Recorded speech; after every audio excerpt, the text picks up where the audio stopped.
Welcome to the Old Time Radio Westerns. I'm your host, Andrew Rhines, and let's get into this episode. This episode is going to be Challenge of the Yukon. Original air date is March 15th, 1950, and the title is Secret Orders.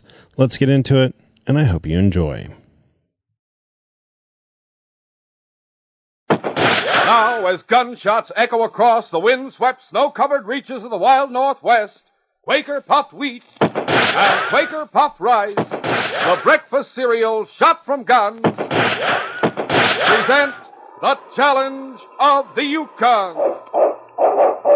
It's Yukon King, swiftest and strongest lead dog of the Northwest, blazing the trail for Sergeant Preston of the Northwest Mounted Police in his relentless pursuit of lawbreakers. On King, on, you Huskies!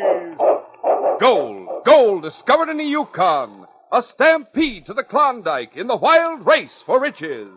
Back to the days of the gold rush. With Quaker Puffed Wheat and Quaker Puffed Rice, bringing you the adventures of Sergeant Preston and his wonder dog, Yukon King, as they meet the Challenge of the Yukon.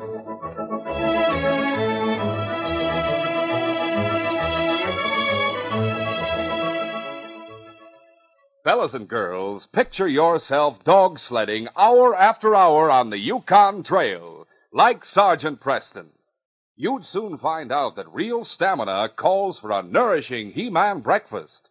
So remember, every time you eat a heaping bowlful of delicious, crisp Quaker Puffed Wheat or Quaker Puffed Rice, you get extra food values of restored natural grain amounts of vitamin B1, niacin, and iron. For a nourishing treat, eat Quaker Puffed Rice and Quaker Puffed Wheat.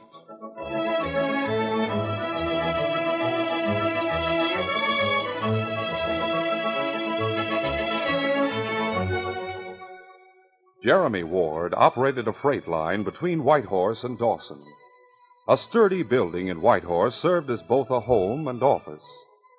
Old Hank, a retired dog driver, was Jeremy's closest friend, and frequently came into town to visit Jeremy and Jeremy's grandson, an orphan named Billy. Go on, Hank. Tell me some more.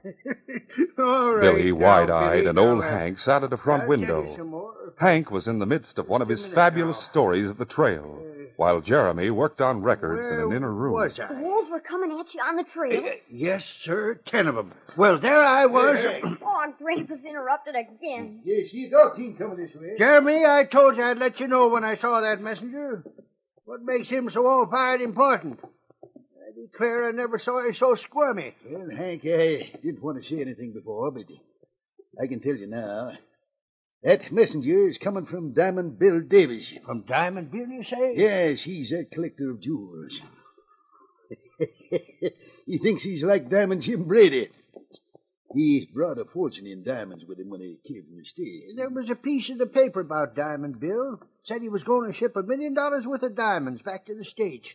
He's going to sell them there. It was a fool idea to put that in the paper. It's an invite to every crook in the Yukon. Is he really sending down $1 million worth of diamonds? Well, that's stretching it, but he's sending a lot. People around here don't have much use for fancy jewelry and diamonds. He'll get a better price for the jewels in the States. Savvy. Are you going to handle the shipment? I'm to see that the diamonds get as far as Dawson. After that, it's up to the steamship company. Those diamonds would make a big haul for Cook. And that's why the shipping plans are mighty secret. No one knows how the diamonds are going to be sent to Dawson or when. Not even me. You don't know? Nope. The man I'm expecting from Mr. Davis will bring word about when and how we handle the cargo. Now, you keep watching out that window, Hank. Let me know as soon as you see a man with a dog team. I told you I'd let you know. We're watching, Grandpa. Now go on back to your office and let me get on with the story I was telling Billy. All right, but just keep watching, that's all. I hope he doesn't interrupt us again. Now, where was I at? We were out of ammunition, and the wolves were closing in. Oh, yes, that's right. 20 wolves. 10 wolves. Oh, 10, huh? Well, there I was, with 10 hungry wolves showing their fangs. I expected them to finish me off most any second.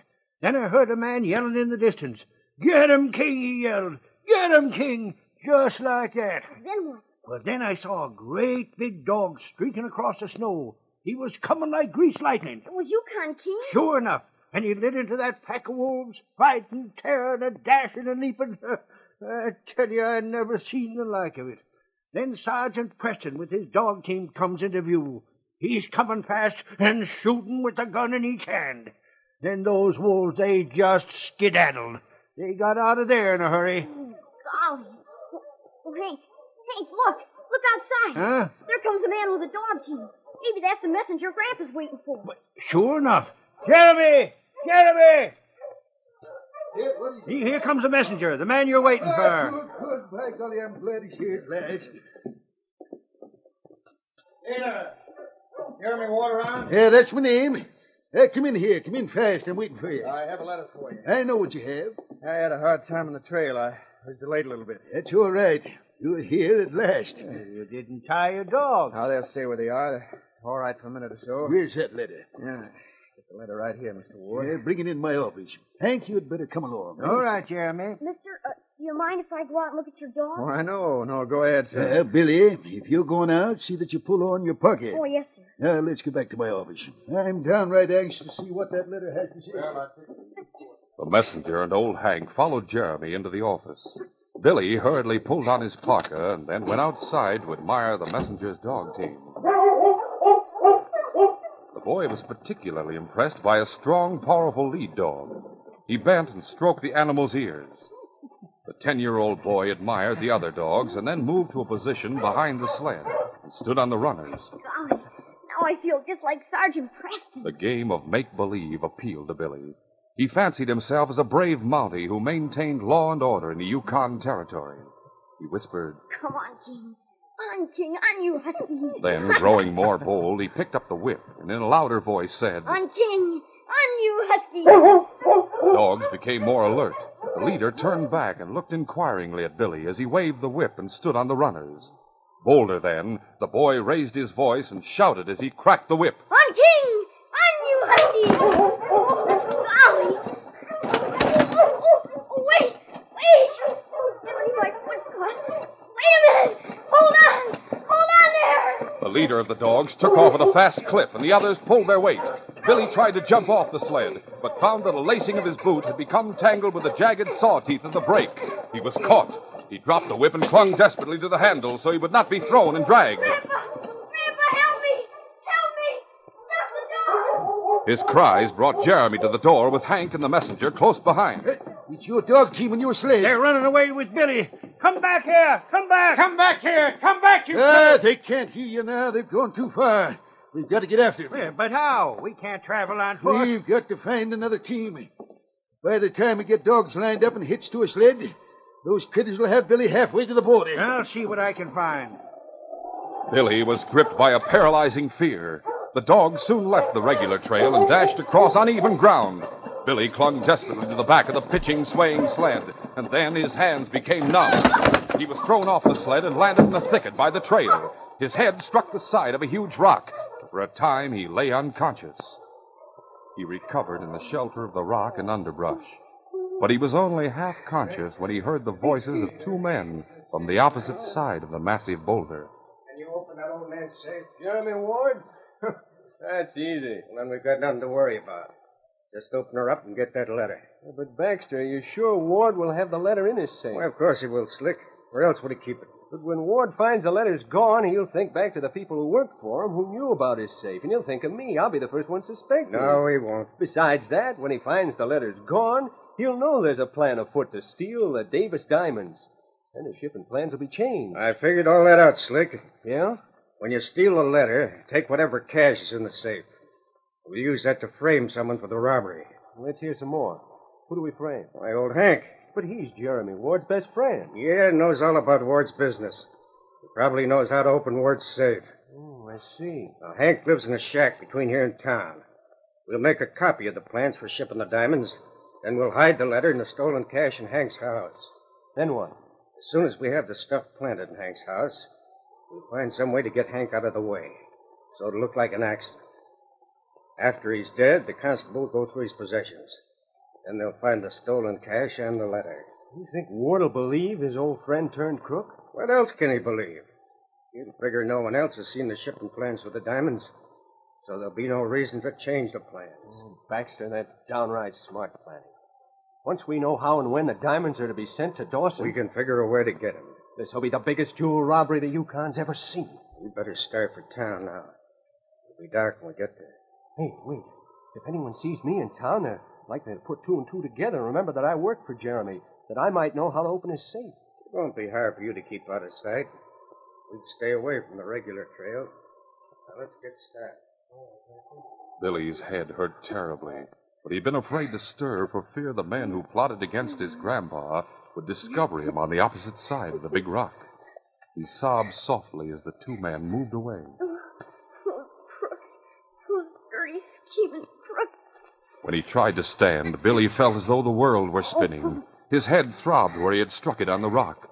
And then he seemed to see a million lights. An instant later, he slumped to the ground, unconscious for a second time. By the time old Hank, Jeremy, and Dave, the messenger, had found a sled and snowshoes to go in search of Billy, snow had begun to fall. This and a high wind soon wiped out the trail. Then darkness came, but the three kept on. In the meantime, Billy regained consciousness on a bunk inside a cabin. He looked up and by the light of an oil lamp saw a man whose face wore a look of anxiety. The man wore a parka that concealed his uniform. Billy didn't know that he was Sergeant Preston. You must be one. Oh, take it easy, son. Don't try to talk until you feel stronger. Where am I? In a cabin. I found you in the woods and brought you here. You've been unconscious for a long time. You're one of them. What? I heard you talking. You're planning to rob the safe and kill old Hank. Oh, steady, son. Which one are you, Slick or Baxter? Slick? Baxter? Why, neither one of those men. You are. You must be, or you wouldn't have found me here. Now I suppose you're going to kill me, too. I found you unconscious beside a big rock, put you on my sled, and brought you here. You had a nasty bump on the head. Now tell me, son, what's your name? Oh. Easy. Oh, unconscious again. Boy's badly hurt. Wonder who he is and what he heard. A robbery and a murder. We'll continue our adventure in just a moment.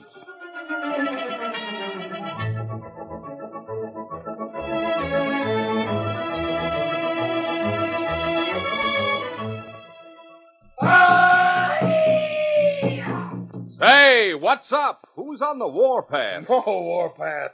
Me, Barry Hatchet. Well, what goes on?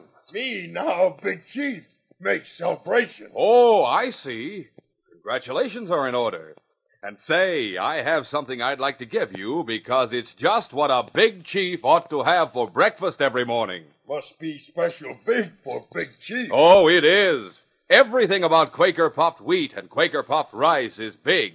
Take a look at the big red and blue packages. Ah, me like colors, red and blue. And did you ever see any cereal so deliciously big and crisp as Quaker puffed wheat and Quaker puffed rice? Oh, plenty big. Yes, those choice premium kernels of wheat and rice shot from guns are actually exploded up to 8 times normal size. Big chief, like 'em big. And what a big eating treat, too.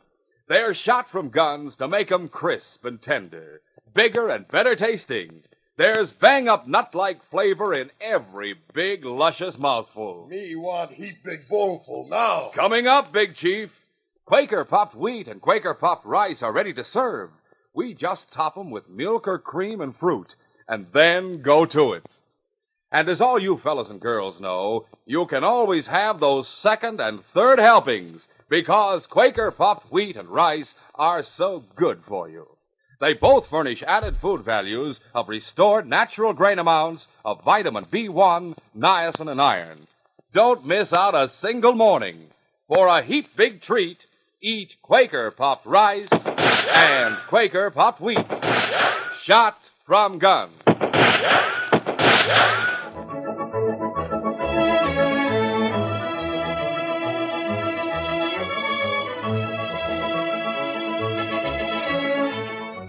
Now to continue. Jeremy Ward was assisted by his old friend Hank and a messenger named Dave in searching for his 10-year-old grandson who had been carried off on a sled by a runaway dog team. The three beat through the wind and snow in the Yukon night, not knowing that Sergeant Preston had found Billy and that at that very moment the boy lay unconscious in old Hank's cabin. Meanwhile, Slick and Baxter crept toward the rear of the building that served Jeremy Ward as a home and an office. There's no lights in there, Slick.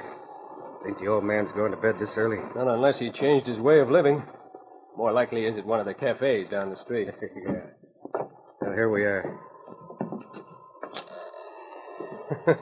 Just like old Ward never locks the door. This is going to be a pushover. Better close the door. The safe is right over here. Keep close to me. I've got a hunk of candle here. I'll light it. If we're not disturbed, we can copy the letter right here. Then take the original and the cash to old Hank's cabin. In the meantime, in old Hank's cabin, Sergeant Preston had become increasingly concerned by the prolonged unconsciousness of Billy. Finally, he opened the door and called. King, come in here, boy. That's it, fella. King, I think we better not try to move the boy. He may have a fractured skull. I'm going to write a note, King. You're going to take it into town. I'll tie it to your collar in plain sight, and whoever sees it will take it to the doctor. You'll bring him here, boy. There. Now, hold still, fella. I'll just fasten this to your collar. I hope you know what I'm talking about, King.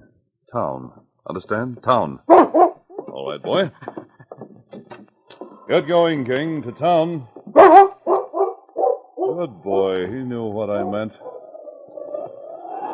The great dog, Yukon King, racing toward town, passed two men headed in the opposite direction, but he paid no attention to them. He was intent on carrying out his master's orders. The men were Slick and Baxter. They were on their way to old Hank's cabin, and they carried a sum of money from Jeremy Ward's safe. Also, a letter they had carefully copied by candlelight. In the dim light, they could see a parka-covered figure and dogs outside the cabin. It looks like old Hank's gotten himself a team of dogs. Yeah. Likewise a sled. Seems to be staking them out for the night. That takes care of one thing I was worried about. Yeah, what's that? I was afraid Hank might have an alibi. It wouldn't do to try to frame him for something that happened this evening if he was spending the time with Jeremy Ward. We needn't worry about that now. There he goes inside. Should we stay back until he puts out the light? We'll go and jump him now. I don't hanker to waste any time. We'll go and jump him now. Sergeant Preston had been outside attending to the dogs. Before he removed his parka, he crossed the dimly lit room and bent over the bunk to examine the boy. He found Billy's pulse more regular and his breathing more natural. Then Billy's eyelids fluttered and his lips moved slowly. Sergeant Preston bent low, straining to catch any word the boy might utter. He was so intent that he didn't hear the barely perceptible sound of the door opening. When he noticed a draft of wind, he started to turn. Then the door flew wide and two men leaped across the room. Get him, Slick, right? The barrel of Slick's gun came down on Sergeant Preston's head with stunning force. Yeah, that did it. Hey, Baxter, look. That's not old Hank. Huh? Sure enough. I'll get this parka open. We'll see who it is. Look there. There's a kid on the bunk. You sure this is the right cabin? You sure Hank hasn't moved? Great Scott. Huh? Look. Look what's beneath the parka. A redcoat. Baxter, it's a Mountie. And look who it is. Sergeant Preston. This is a fine kettle of fish. Now what do we do? I'll see if he's alive. I didn't hit him hard enough to kill. Besides, the hood of the parka took up some of the blow. He's alive, all right. Baxter, what's he doing here? And who's that kid on the bunk? How do I know? Point is, the Mountie is here, and we slugged him. How are we going to account for that? I don't know. But we better tie him before he comes to. Yeah, well, there's some rope. I'll cut off a hunk. After that crack I gave him, he'll be out for a long time. But I'll tie his wrists together just the same. Hey, close that door. All right. Now, here's the rope. Leave him face up so we can see if he comes to. Be sure you take his gun. I'll see about the kid on the bunk. What's the matter with him, Baxter? He sleeping? Oh, he's awake and looking at us. Get away from me, you crook. Who is this kid? Do you know Slick? I think he's Ward's grandson. I heard some talk about him before I got fired. His folks died in the States, and he was to come up and live with Jeremy. Is that right, kid? Yes, that's right. If you think you can get away with robbing my grandfather and murdering old Hank... What's that? I heard you talking about it. I know what you're going to do. What do you mean you heard us talking about it? How could you overhear? I did hear you. I was right behind the rock. You must be mistaken, kid. Maybe you misunderstood something that was said. I'm not mistaken. You want to steal some diamonds, but you had to find out how they were being shipped. You had to get a letter from Grandpa's safe so you'd know where to steal them. Well, you don't say. You were going to steal some money, and you said you'd plan it in Hank's house, so Hank would get the blame. What are you doing here in Hank's house? Is this Hank's? I said, what are you doing here? I don't know how I got here. I guess that man brought me. Sergeant Preston? Oh, God. Is that Sergeant Preston? Listen, Baxter, we've got no choice. The kid knows too much. I'm going to Get back there in that bunk. Oh. You're not getting up. This blows all our plans sky high. Did you get that Mounty's hands tied tight? Sure thing. Here's a hunk of rope. You better tie the kid while we decide what we're going to do. It's a good idea. No! You shut up. Sergeant Preston had regained his senses to find that his hands were tied together at the wrists. He had remained limp with his eyes closed, feigning unconsciousness in the hope of learning the reason for the sudden attack. His hopes had been fulfilled when Billy told the outlaws what he knew. Now he struggled at the rope, straining, trying to get his hands free. He raged inwardly at the thought of Billy being roughly handled and tied in his injured condition. His anger added to his strength, but not enough to stretch or break the stout cord. I thought it over, Slick. Mounty and the kid have got to die. Killing a Mountie is bad business. Preston came here of his own accord. He's the one who lit that candle. The shack is dry enough to burn like tinder. All we've got to do is drop the candle in the box of kindling wood. No, you can't do that. Do you think you can stab us? You'll hang. You'll hang if you do anything like that. We'll take that chance. Put the Mountie on that other bunk, so it'll look like he was sleeping when the place caught fire. You take his feet, I'll take his shoulders. Maybe after the fire is out, there'll be evidence to show that his hands were tied. What'll we do about that? I'll take care of that. As soon as the fire is going, we'll give him an extra rap on the head. Take the rope off his wrist. What about the kid? The same. Come on, get his feet. Yeah. Sergeant Preston remained limp as he was lifted off the floor, but his mind was racing madly. He knew that any break he made would have to come before the next blow on the head sent him back into oblivion. Put him right on his back so he can cut the rope that holds his wrist. Right. Slick was bent over the foot of the bunk as he lowered the Mountie.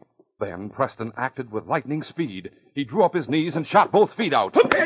His boot heels cracked against Slick's chin with stunning force. Slick's head snapped back. He staggered and fell.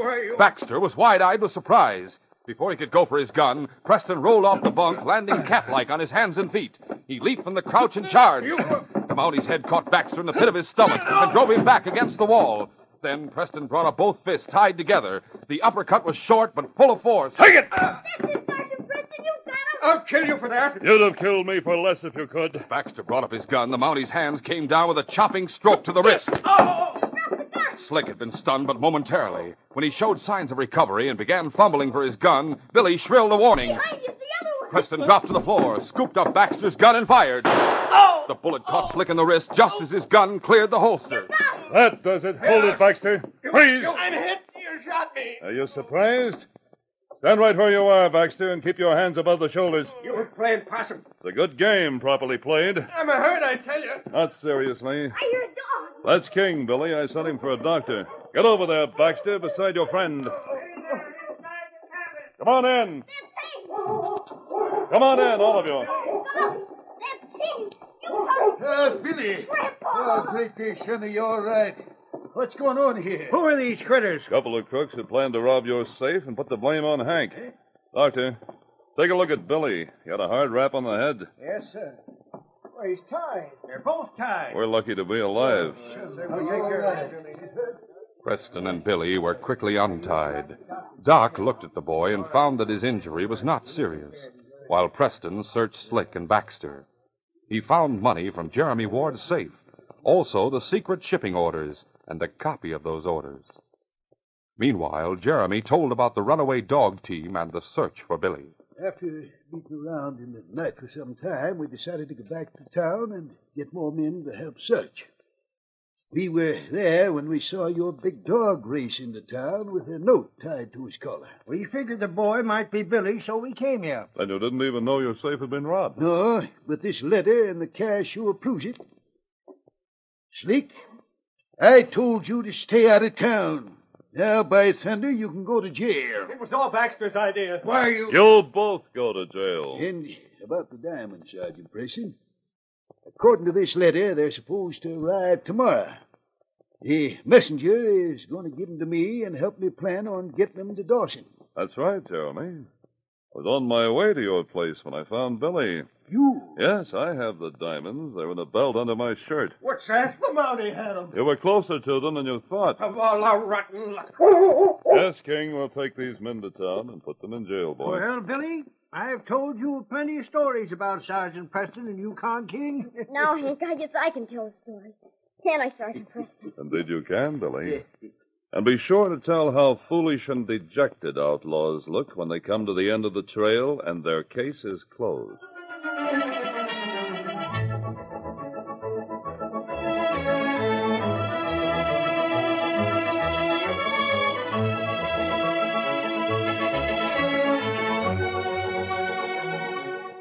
In just a moment, Sergeant Preston will give you a preview of Friday's adventure. Say, fellas and girls, are you building the exciting Yukon Trail at your house? Well, hurry! The Sergeant Preston Yukon Trail cutout models come with 8 different packages of delicious, nourishing Quaker puffed wheat and Quaker puffed rice. You'll want the complete set, so you'll have all 59 of these larger, easier-to-build models. Just go to your grocer's. There's no waiting, no box stops, no coupons. It's thrilling to have models of the very places that you hear about in these danger-packed adventures of Sergeant Preston and King. You get models of the Northwest Mounted Police Headquarters, a lumber camp, mining camp, the White Horse Hotel, General Store, and jail. You get dog sleds, teams of huskies, all kinds of Yukon animals.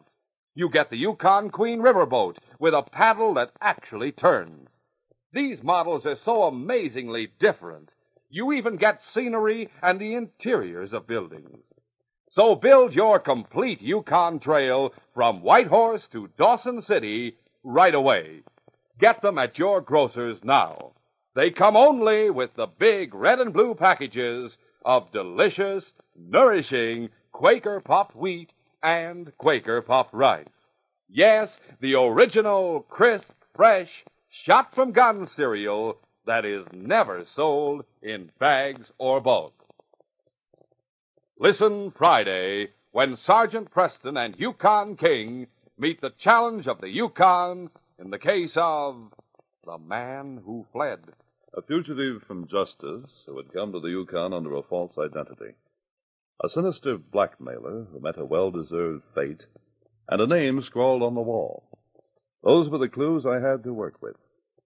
They led me to the solution of the murder case, but when I found the guilty party, I also found myself facing a loaded 6-gun. Be sure to hear this exciting adventure Friday. These radio dramas, a feature of the Challenge of the Yukon Incorporated, are created by George W. Trendle, produced by Trendle Campbell Enterprises, and directed by Fred Flowerday. Today's adventure was written by Fran Stryker. The part of Sergeant Preston is played by Paul Sutton. They are brought to you every Monday, Wednesday, and Friday at the same time by Quaker Puffed Wheat and Quaker Puffed Rice, the breakfast cereal shot from guns.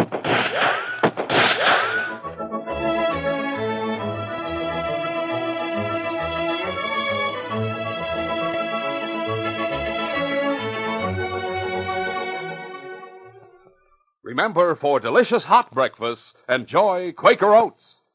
The giant of the cereals is Quaker Oats. Delicious, nutritious, makes you feel ambitious. The giant of the cereals is Quaker Oats. And here's why Quaker Oats is called the giant of the cereals. There's more growth, more endurance in oatmeal than any other whole grain cereal. So make your hot breakfast nourishing Quaker Oats. Quaker and Mother's Oats are the same.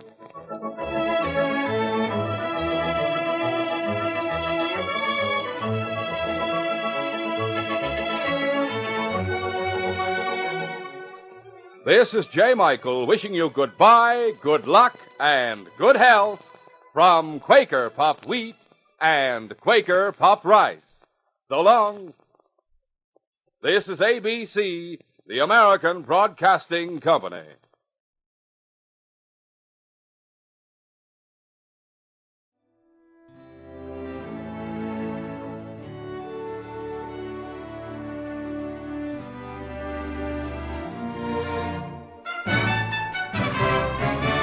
This has been a presentation of OTRWesterns.com, and we hope you enjoyed. Please take some time to like and rate our shows in your favorite podcast application. Follow us on Facebook by going to OTRWesterns.com/Facebook. Join in the conversation by going to OTRWesterns.com/Discord. And don't forget to send us an email, podcast@OTRWesterns.com. This episode is copyright under the Attribution Non-Commercial Share Alike copyright. For more information, go to OTRWesterns.com/copyright. Have a great day, and again, thanks for listening.